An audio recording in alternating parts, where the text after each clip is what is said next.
Like and subscribe and click the bell icon to get new video updates.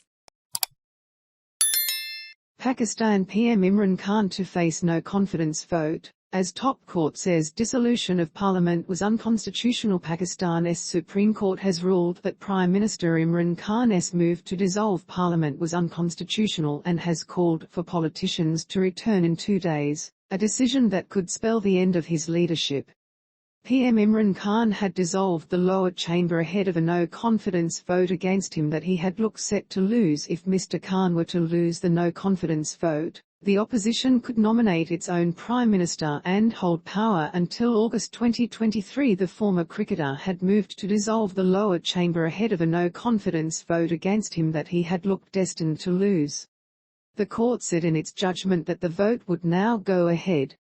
The advice tendered by the Prime Minister on or about the 3rd of April 2022 to the President to dissolve the Assembly was contrary to the Constitution and of no legal effect, Chief Justice of Pakistan Umar Bandial said, as he read out a 13-point order to a packed courtroom.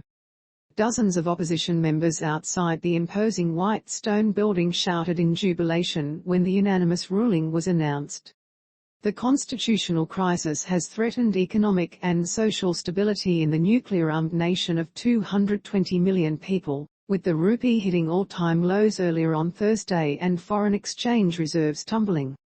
When opposition parties united against Mr Khan last week to push for the no-confidence motion, the Deputy Speaker of Parliament, a member of Mr Khan's party, threw out the motion, ruling it was part of a foreign conspiracy and unconstitutional. Mr Khan then dissolved Parliament.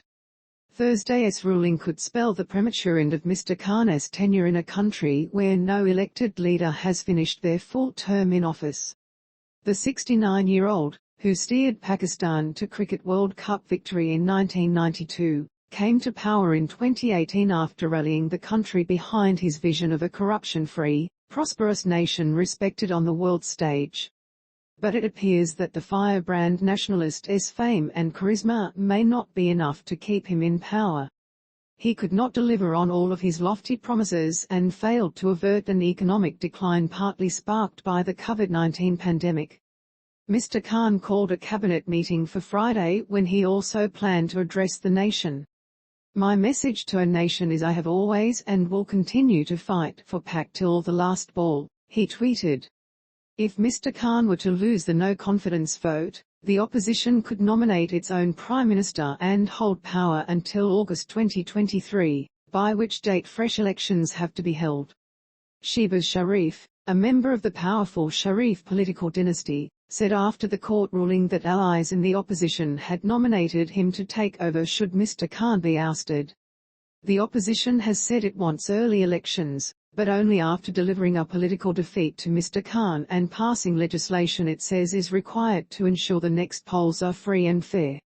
Pakistan's Election Commission said on Thursday that the earliest it could hold the ballot was October. Economic policymakers will want to see the crisis resolved as quickly as possible. Pakistan is in the middle of an international monetary fund bailout, which it desperately needs to shore up hard currency reserves. Read more. The Pakistan rupee took a battering on Thursday as the country awaited the court's judgment, hitting record lows. In its biggest hike in years, the central bank raised its policy rate by 250 basis points to 12.25% in an emergency meeting. As the dollar continues to soar, a massive economic meltdown is staring the country in the face, Mr Sharif said in a tweet. The crisis also threatens Pakistan's relationship with longtime ally the United States, who Mr Khan has blamed for being behind a conspiracy to overthrow him. Washington denies this. Some political analysts said the country's powerful military viewed Mr Khan and his conservative agenda favorably when he won a general election, but that its support had waned. Mr Khan has denied enjoying their backing. The military has stepped in to remove civilian governments and take over on 3 occasions since Pakistan's independence in 1947, citing the need to end political uncertainty.